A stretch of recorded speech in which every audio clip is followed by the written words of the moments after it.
I found someone worth my time. My name is Jacob Reynolds. I'm 43, a commercial architect from Charleston, South Carolina. Sitting in my office, I stare at a letter from the woman I've been married to for 11 years. Linda was supposed to be at a yoga retreat in New Mexico. The timestamp reads 11:21 p.m., her time zone. I transferred your inheritance to my personal account. It's better this way. Attached was a photo. Blurry, her and some bearded man on a balcony. Sunset. Wine glasses. Her smile. Not the kind she'd given me in years. I closed the laptop and walked to the kitchen. Poured a glass of water. Stared at the backyard we'd renovated together 3 years ago. The stone path I'd laid while she planted hydrangeas along the edges. So much effort for a home she clearly had no intention of returning to. That money, $1,174,000 from Aunt Margaret, wasn't just a sum. It represented the woman who took me in after my parents died when I was 13, who worked 2 hospital jobs to put me through college, who left me everything with one simple note: build something that lasts. I checked my phone. No missed calls, no messages asking if I'd seen the email. Just silence, as if she'd already stepped into her new life. The signs had been there for months. Her retreats grew longer. 2 days became 4, then week-long absences. Her phone now always face down. Passwords changed, conversations dwindled. 3 months ago, she started asking odd questions about the inheritance. Where exactly the money was, which accounts. Shouldn't we redistribute it? I nodded, said I'd think about it. I reopened the laptop, reread the email. Noticed she hadn't even bothered with a greeting, or my name. Just a statement and theft. I replied with 5 words. Thanks for letting me know. Then closed the laptop, finished the water, and went to bed. Tomorrow would be a long day. But lying in the empty bed, I realized something that should have upset me, but didn't. I slept better knowing she wasn't coming back. What Linda didn't know, I'd sensed something was off months ago. The inheritance was never where she thought, and her attempt to take it gave me everything I needed. We'd met 14 years ago at a conference in Nashville. She was launching a Pure Haven brand and needed an architect for her first studio. I was early in my career, tired of endless office buildings. We married 2 years later, moved to Charleston, and bought the house on Aspen Avenue, with the porch she'd always wanted. No kids. The business is my child, she'd say. I understood. My projects were mine. For 7 years, it worked. I designed. She grew her organic spa retreat brand. We traveled, hosted dinners, looked like the perfect couple. Then Aunt Margaret got sick. Cancer. Fast and merciless. I took 6 months off to care for her in Orlando. Linda visited twice. Hospitals depress me, she explained. I didn't push. When Margaret died, she left everything to me. The amount surprised me. I hadn't known she'd invested so wisely. Linda seemed surprised too. Suddenly, she took an interest in our finances like never before. Let's invest this in expanding the business, she suggested one night at dinner. Her business, of course. I need to think about what Margaret would have wanted, I said. That was the first crack. Then Linda started traveling more for supplier meetings. Her calls grew shorter, and sometimes voices in the background fell silent when I asked who she was with. Once, our neighbor Greg stopped by while Linda was at a corporate event in Santa Fe. "Saw you getting dropped off last week," he remarked casually. "Late night. Weren't you out of town?" I had been, at a conference in Denver. I thanked him for the bread his wife sent. Didn't press further, just filed it away. Then came the password changes. Banking apps that were once open now locked. Money talks cut short when I asked specifics. Once, I caught her in the yard, whispering on the phone, laughing in a way she hadn't with me in years. "Just Sarah from the studio," she said, walking inside. Sarah, who'd quit 8 months prior. I nodded, didn't correct her, just watched as she poured wine and changed the subject. The foundation was cracking, but only one of us acknowledged it. 2 weeks before Linda's final trip, my financial advisor, Oliver, called. "Someone tried accessing your trust fund info, used your details but failed security questions." "Which accounts?" I asked, though I already knew. "The inheritance fund. They tried your SSN's last digits, but couldn't verify."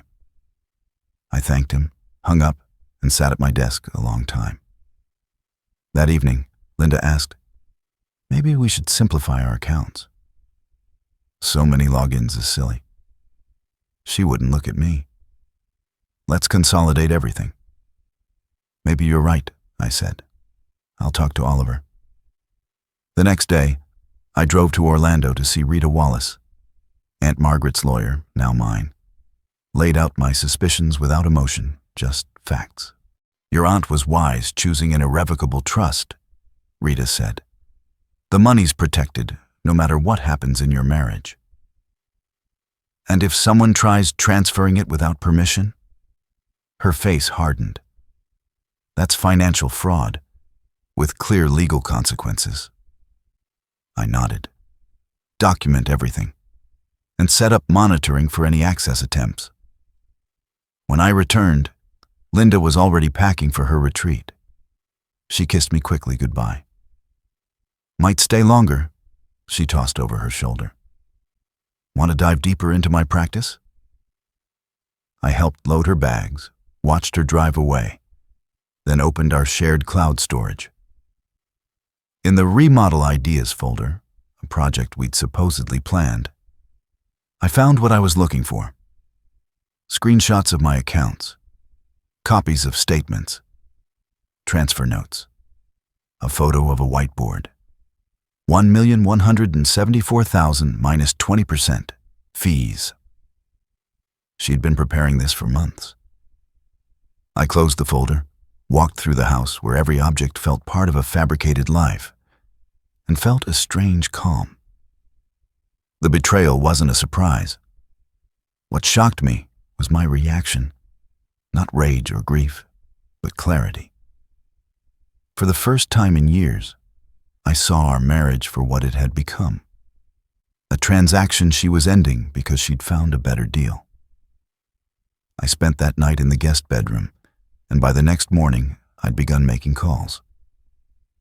By the time her email arrived 4 days later, I'd already set everything in motion. After receiving Linda's message, I waited exactly 22 hours before making my first move. No emotional reactions, no desperate calls or messages, only methodical, calculated actions. First, I contacted Jerry and Rita, forwarding Linda's email with a brief note. "Requires documentation." Both confirmed receipt. Neither demanded further explanation. Then I called Thomas Webb, the divorce attorney Rita had recommended months earlier during one of our hypothetical conversations. His secretary scheduled a same-day afternoon appointment. By noon, Linda texted, "Did you get my email?" I replied, "Yes." "And that's all you have to say?" Came the near-instant response. I didn't reply. Instead, I drove to Thomas's downtown office, where Rita joined our meeting via video call. "The transfer attempt creates a paper trail," Thomas explained while reviewing Rita's documents. "Several factors work in your favor here. These were inherited funds, never commingled with marital assets, properly held in trust, and she's now admitted in writing to attempting unauthorized access." "What next?" I asked. "We file for divorce immediately, citing financial misconduct. In South Carolina, that carries weight with fraud claims." I signed all necessary documents before leaving. At 3:30 p.m., my phone rang. Linda's name flashing on screen. "You're being childish," she declared when I answered. "No greeting? No, how are you? This doesn't need to be difficult." "Agreed," I replied. "Then let's act like adults. The money's already moved. Fighting just means more legal fees." "Where are you staying now?" I asked, deliberately shifting topics. Silence, clearly caught off guard. "Why does that matter?" "Just curious where home is now." "Jacob, focus. We need to discuss finances. My attorney's drafting settlement papers. It's better for both of us to handle this civilly." "Who's your attorney?" I asked. "David Lawrence. He's reviewing everything now." I noted the name. "That's useful information. Thank you." "Jacob, are you even listening? This shouldn't be so complicated." "You've said that before," I replied, keeping my tone neutral. "I appreciate your concern for a smooth process." Another pause. "What are you planning?" "Nothing yet, just adjusting to the idea." I could practically hear her relaxing on the other end, mistaking my calm for capitulation. "This is for the best," she said, softening. "We've been on different paths for years. Cleaner than dragging it out." "You're right," I agreed. "A clean break is better." After hanging up, I called Thomas back with David Lawrence's details, then sent Linda one message. "I need time to process. We'll contact you when ready to discuss specifics." Her reply came instantly. "Don't take too long. Paperwork will be ready by Thursday." 2 days until Thursday. Perfect timing. At 5 p.m., Rita called. "The trust company logged 3 separate transfer attempts from trust accounts today, all properly documented and blocked." "Monitoring system?" I asked. "Captured everything. IP addresses, login attempts, timestamps, location matches where the email originated." "Arizona?" "Scottsdale, not Santa Fe." Rita paused. "There's more. The system flagged suspicious activity last month. Someone exported account data and transfer records logged into your home network. We have timestamps and device IDs." I thanked her and hung up, walked through the empty house that now resembled evidence more than a home. In the kitchen, I opened the 19-year scotch we'd been saving for our 15th anniversary, poured 2 fingers worth into a glass. Linda thought she was setting traps, didn't realize she'd stepped into one herself. The next morning brought a call from David Lawrence. His tone was professionally restrained. "Mr. Reynolds, I'm representing your wife in divorce proceedings. She indicates you're amenable to a simple settlement." "She said that?" A faint uncertainty in his voice. "She mentioned you understand the situation." "Which situation exactly?" I asked. Another pause. "Asset division, including recently inherited funds. She provided you with account verification documents?" "She provided statements," he said carefully. "Current ones?" "From approximately the last 3 months." I made a note. "And transfer confirmations?" "She said the bank will provide those shortly." "I see," I said, keeping my tone neutral. "Did she also mention the trust structure? The irrevocable trust established by my late aunt? The legal impossibility of what she allegedly attempted?" Silence. "Mr. Lawrence, I'd advise verifying her claims before proceeding. My attorney will send relevant documents to your office today." After hanging up, I drove to Summit Financial, where Linda and I had kept personal accounts for years.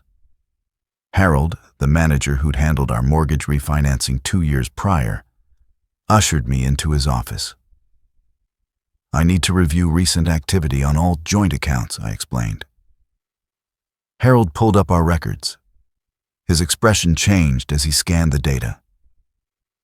"There have been significant withdrawals," he said, over the past 3 months. How significant? He turned the monitor toward me. Regular transfers from our joint account to an unfamiliar one. Starting small, $4,000, $7,000, then increasing. The latest, $94,000 2 weeks prior. This recipient. I pointed to the account number. Are they with Summit Financial? Harold checked. Number external account, Northern Plains Credit Union.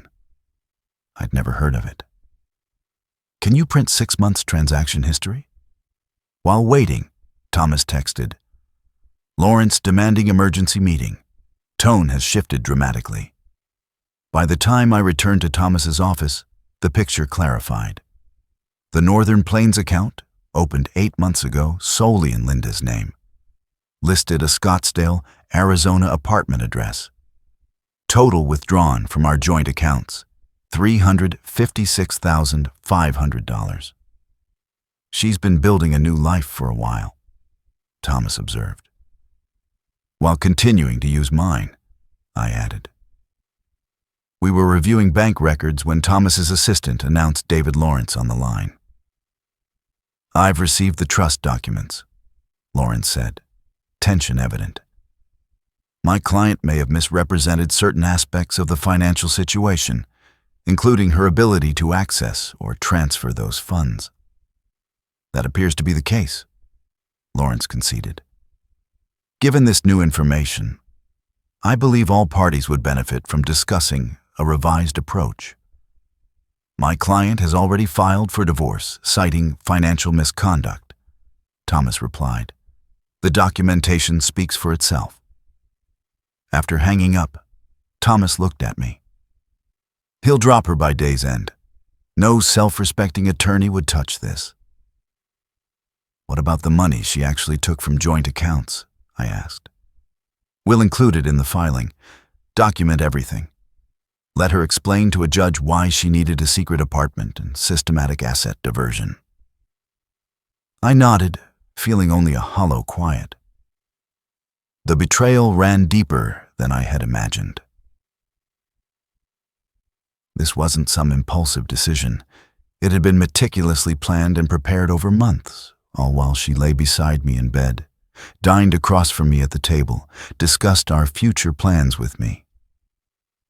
There's one more thing, I told Thomas. I need to know who this man is. Not to pick a fight, not even for leverage in the divorce. I just needed to grasp the full scale of what I'd missed while naively believing we were building a life together. Thomas gave a knowing nod. I'll hire someone to get the details. That same evening, there was a knock at the door. A courier stood on the doorstep with an envelope in hand. Package for Jacob Reynolds. Inside was an official letter from David Lawrence, terminating his legal representation of Linda, with copies filed to the court. Attached was a brief note from Thomas. First pawn falls. Less than a minute later, my phone rang. Linda. I ignored the call. She called 3 more times before a text arrived. What the hell did you do? I left it unanswered. As I ate a sandwich at the kitchen counter, an email from Rita appeared with the succinct subject line. Update. The trust company had completed its investigation into the unauthorized access attempts. Every instance logged with IP addresses and precise timestamps. The case had been forwarded to legal for potential criminal charges. No action needed from you now, Rita wrote, but the path is open. I immediately forwarded everything to Thomas. Just after 8 p.m., another message from Linda arrived. We need to talk, urgently. All communication now goes through your new attorney, I replied. You've completely lost it. I was angry when I sent that email. I didn't actually transfer anything. The access logs say otherwise. A long pause. Then, what access logs? Instead of explaining, I asked a single question. What's his name? 15 minutes passed. Finally, a reply. It doesn't matter. His name. Ethan, another pause. Last name. Reed. But he's just a friend supporting me through this. You're fixating on the wrong thing. I chose not to continue the exchange. A quick search revealed Ethan Reed, a yoga instructor from Scottsdale. LinkedIn listing him as a former financial broker who'd left the industry 2 years ago for more meaningful human connections. The next morning, I met our neighbor Greg. That man you saw, could you identify him? Greg nodded thoughtfully. Tall, bearded, drives a gray Tesla. I showed him the photo from Linda's email. Yeah, that's definitely him. I've been in 4 or 5 times when you were out of town. At exactly 10 a.m., Thomas called. Complication. Linda hired Philip Barnes. Barnes had a reputation as a ruthless divorce attorney. Expensive but brutally effective. He'd filed for an emergency hearing to contest the financial misconduct allegations. Hearing set for Monday morning, Thomas said. 2 days away. Let's give Barnes something to think about, I suggested. That same day, Thomas hand-delivered a thick dossier to Barnes's office. Full access logs, bank statements tracing the systematic withdrawals, the Scottsdale apartment lease, Greg's notarized statement, screenshots from the Remodel Ideas folder with Linda's notes on accessing my accounts. By 4 p.m., Barnes contacted Thomas, requesting an urgent settlement discussion. He's seen enough, Thomas reported afterward. Offers a clean split. She keeps what she took. You keep everything else. House, full inheritance. Counteroffer. She returns half the withdrawn amount and signs an NDA. In exchange, I don't push for fraud investigation. Thomas raised an eyebrow. You could demand more. I don't need more. I need this over. On the morning of the hearing, Linda and Barnes found Thomas waiting outside the courthouse with a prepared agreement. No judge, no public spectacle, no audience. I waited in a consultation room as Thomas laid out terms. Linda would return $178,550, exactly half the joint account withdrawals, within 23 hours. She relinquished all claims to the inheritance and other assets. She signed a legally binding non-disclosure agreement regarding our marriage and divorce. Through the glass partition, I watched her expression shift. From initial arrogance to shock, then to utter defeat. Barnes leaned in, whispering something. She gave a slow nod. 5 minutes later, they entered the conference room. My client accepts the terms, Barnes stated formally. Linda signed without reading, her signature jagged but decisive. I signed my copy, then handed her a small envelope. What's this? Her first words to me in weeks. Passwords, cloud storage, home security codes, everything you'll need to collect the rest of your things. Her eyes searched mine for anger or triumph. Finding neither, she looked more lost than ever. It was never about the money, I said quietly. Money would have been simpler. Barnes guided her toward the exit. She clutched the envelope, walked out, and didn't look back. 5 months later, I sold the Aspen Avenue house. Too many empty rooms, too many memories no coat of paint could erase. The new owners, a young family with twins, adored the porch and hydrangeas along the stone path. I moved to a downtown loft near my firm's office, furnishing it sparingly, keeping only essentials. Rita helped me convert Aunt Margaret's inheritance into a scholarship fund for architecture students who'd lost parents. The first recipient was a 16-year-old from South Carolina whose essay on the healing power of spaces moved the selection committee. Margaret would have loved her, Rita said at the award ceremony. I often thought of my aunt, her practical wisdom, her belief that building something meaningful required equal parts vision and vigilance. One day, checking my mailbox, I found an envelope with no return address. Inside, a check for $178,550 and a note, the remaining debt. Not just financial. No signature needed. We both knew who it was from. That evening, I walked to the riverfront, where Linda and I once dreamed of a Pure Haven space, my design, her business. A dream that had died long before our marriage did. Sitting on a bench, watching cargo ships drift past, I kept the check in my coat pocket. Tomorrow, I'd deposit it into the fund, another scholarship, another chance to build something lasting. My phone buzzed, a text from Jerry. Dinner at 6? Bringing that architect I mentioned. I checked my watch, just enough time to change and make it to the restaurant.